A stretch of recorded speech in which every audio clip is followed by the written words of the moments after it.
Hey, what's going on, you guys? Welcome back to another episode with iTrack. We're on that Sunday flow. Big shout out to all the iTrack fans for tapping in. As usual, I have a handful of creepy TikToks for us to go ahead and evaluate for ourselves whether these are fact or fake. If you haven't already, do me a big favor and smash that like button for me. Smash that subscribe button if you're not already a part of the iTrack fam. And without any further ado, let's go ahead and get right into it. Know about alchemical sexual alchemy? Do you know that the story of Jesus, how it's been altered in certain ways? I mean, yes, there was a guy, yes, there was teachings, all that stuff. The parallel between that and alchemical sex is that there's 33 vertebrae in your spine. There's 33 years in the life of Jesus. Okay, there is a substance or liquid or a substance that comes from your medulla, which is basically completely looks like the Ark of the Covenant, has angels' wings around it, the whole thing. So this substance comes from your medulla, makes the trip down your spine to your sacrum, which is Quick, get a dictionary. Christ coming down into human form. Yeah.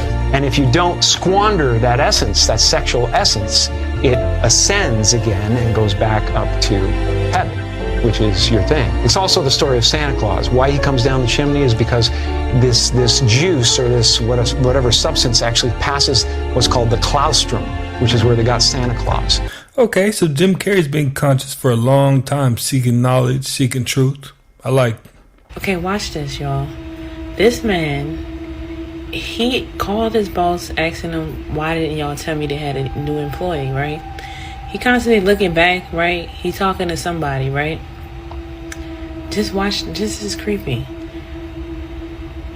Look, having a whole conversation with somebody, right? Saying that somebody came and he dapping that person off and everything. Now see, look, y'all see when he dapped them off, look what happened.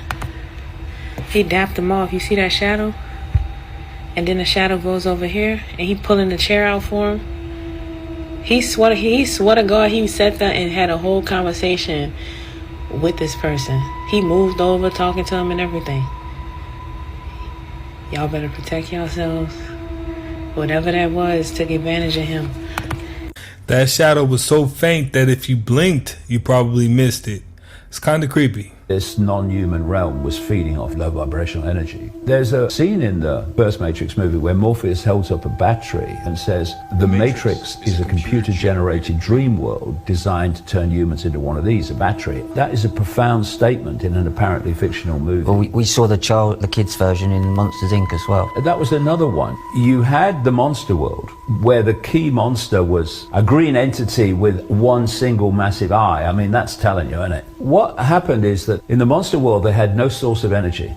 And so in the power station, every day, the monster employees would turn up and they stand in line. And then these doors would come, and when they walked through the door, they walked into a child's bedroom. And their job was to terrify the child, so the child screamed. They caught the scream in a tube and went back to the monster world to power the monster world. It was very symbolic of how this works. They are telling you without telling you, if you know what I mean.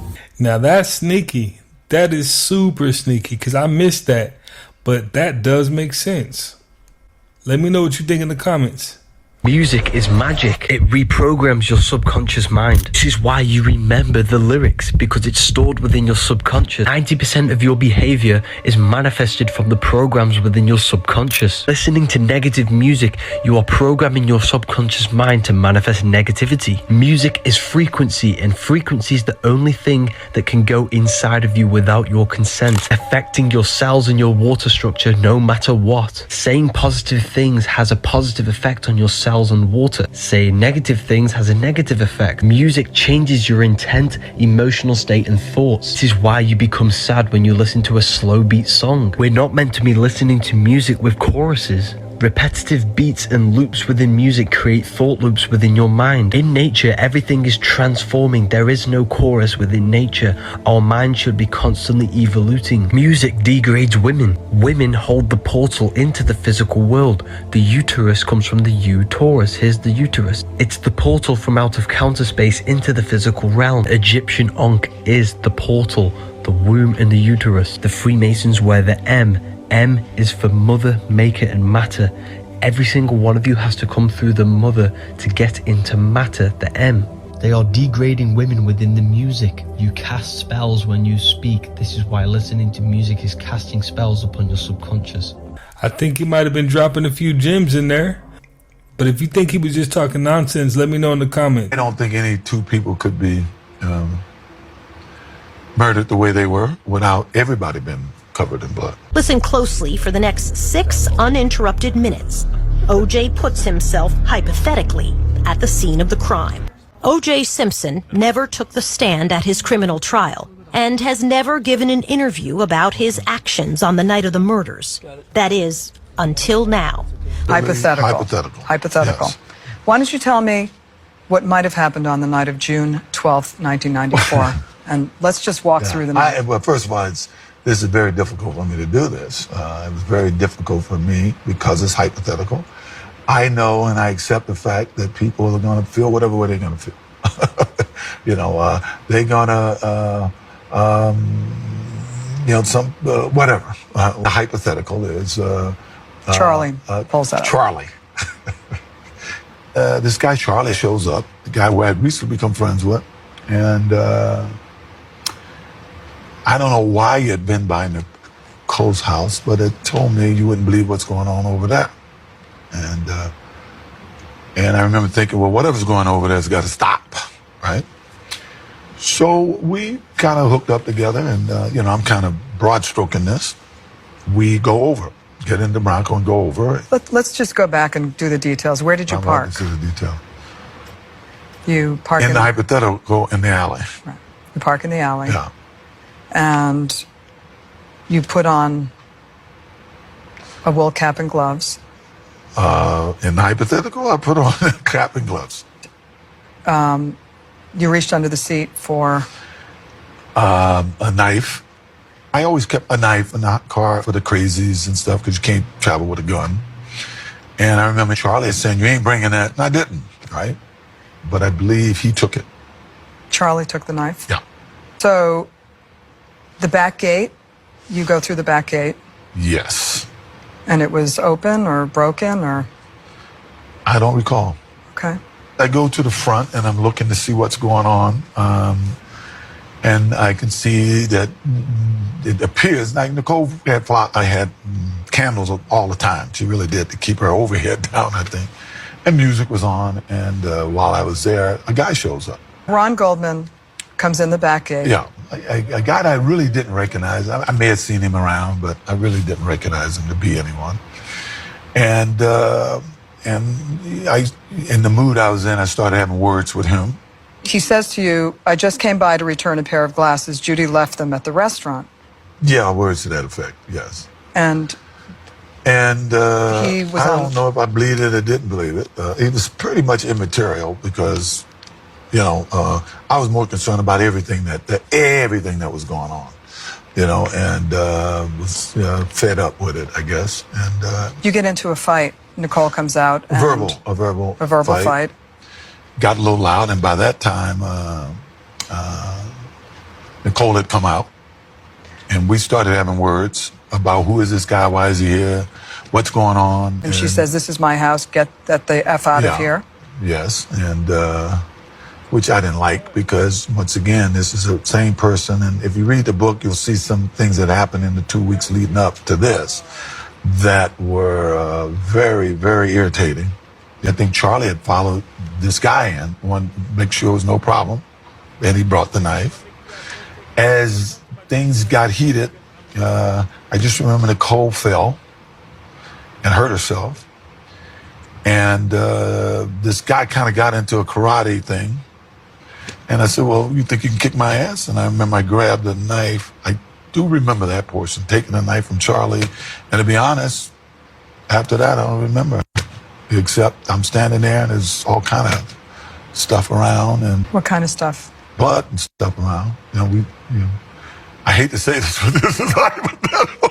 I'm sorry. Right. I know we got to back up again. Right. It's okay. I want to back up. This is hard. This is hard. I know. I want to back up to try to make people think that I'm. I know. You wrote in the book, I had never seen so much blood in my life. Yes. You're covered, the scene. Can you describe it? It's hard for me to describe it, I'm telling you. I don't think any two people could be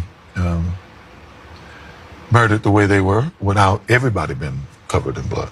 And of course, I think we've all seen the grisly pictures after. So, yeah, I think everything would have been covered in blood. And what goes through your mind at a time like that? I don't know. It's like, what happened? Right. You write about removing a glove before taking the knife from Charlie. I had no conscious memory of doing that, but obviously I must have because they found the glove there. And blacking out. Have you ever blacked out before? Not to my knowledge. No. No. Of course, if something like this would take place in anybody's life, if it were to happen, I would imagine it's something that you would probably automatically have trouble wrapping your mind around it. It was horrible. It was absolutely horrible. Yeah, he should have left that book alone. He should have left those interviews alone. Because after watching that,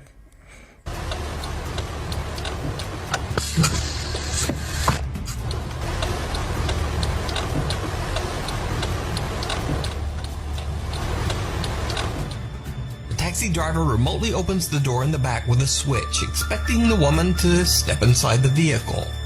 But when he looks again, there's no one there.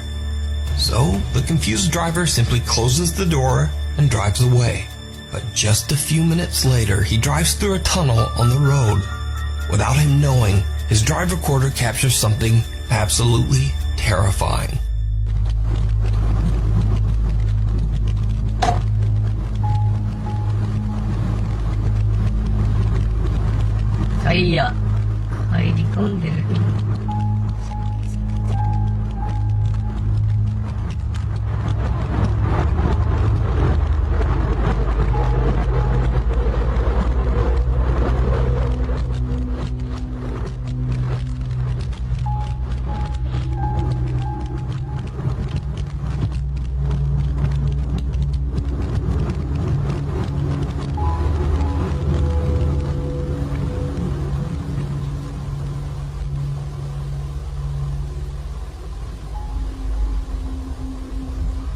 The extremely disturbing figure of a woman can be seen appearing in the backseat of his car. Not once, but twice.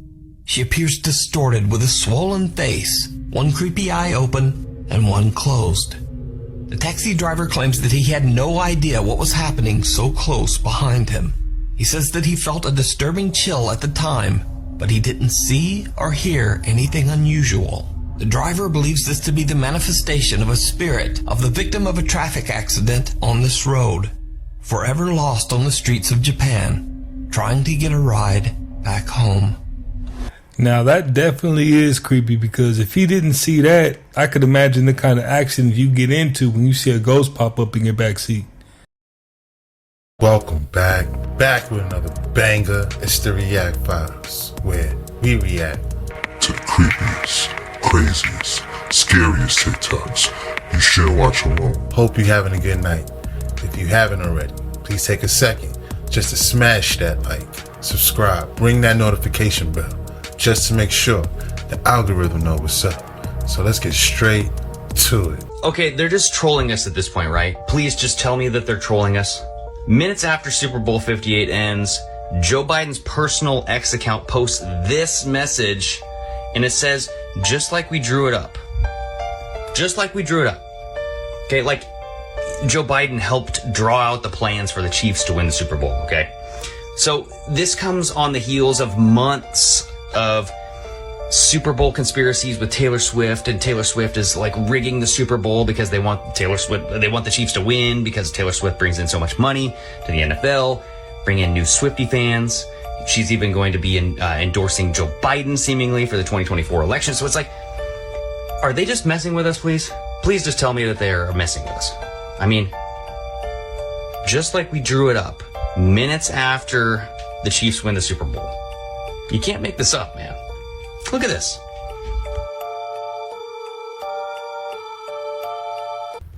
So what are the odds of that? I mean, he looked like a straight villain out of DC or something. That is a spooky picture. Let me know in the comments down below. What do you think?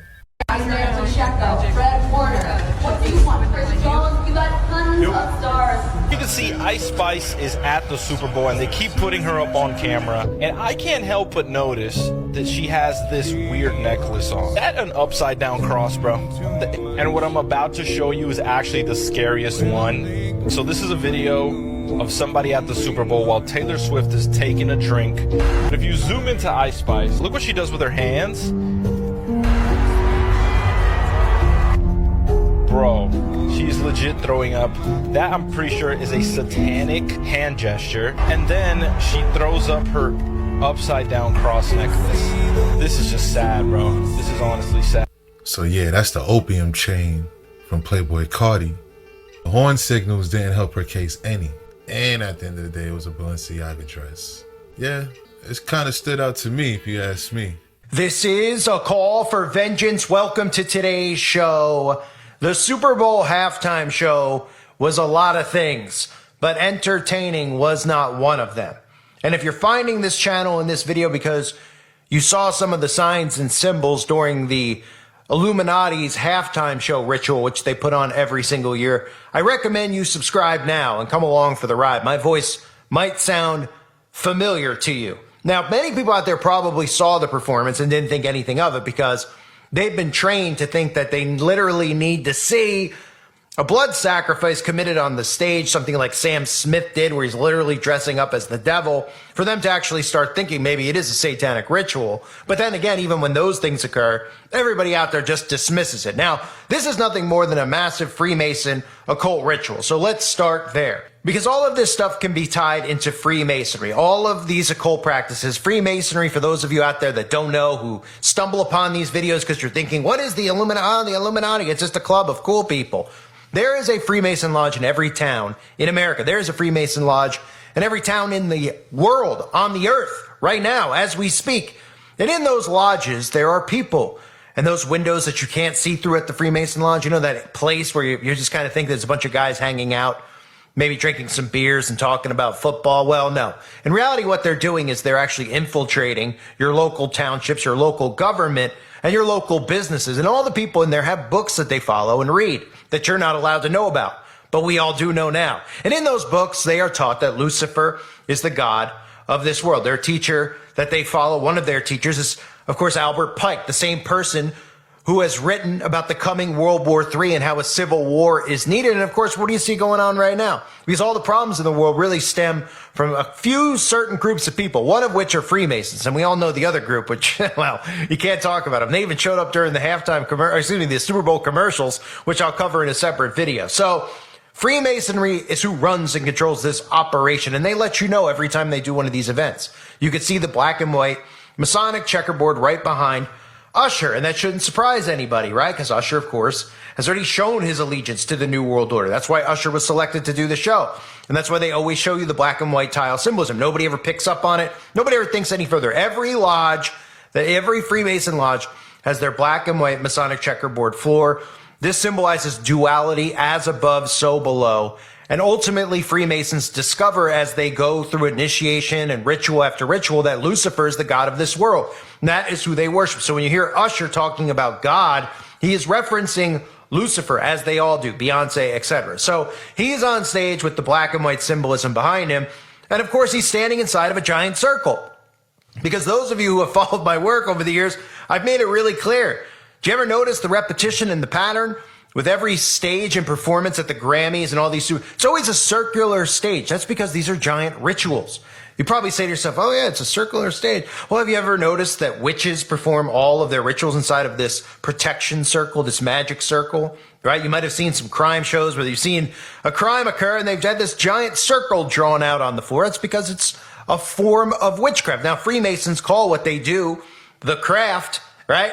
They're literally telling you it's the craft. I mean, that's what masters of our craft. Well, what craft do you think they're talking about? Kraft mac and cheese? They're talking about witchcraft and sorcery. Freemasons and Eastern Star witches partake in satanic rituals. They just won't tell you that, and they deny it because they're sworn to vows of secrecy, which I'll show you later with some of their members who pop up on stage during this performance. Now, Usher, of course, is one of these Satanists, right? We've seen Usher hanging out with Marina Abramovich. You may remember Marina from that thing called Spirit Cooking when she was throwing coagulated blood on the wall, and she was obviously associated with all these celebrities in Hollywood doing rituals with her forehead with Jay-Z, all over the place. Marina is one of the highest ranking witches on the earth. They worship the ground Marina walks on. Marina is at all of these events. They even had a Met Gala event just for Marina where the theme of the party was, of course, cannibalism. So Usher's just hanging out with her. It's no big deal, right? So then we get to Usher, what's on his shirt, right? Because signs and symbols rule the world.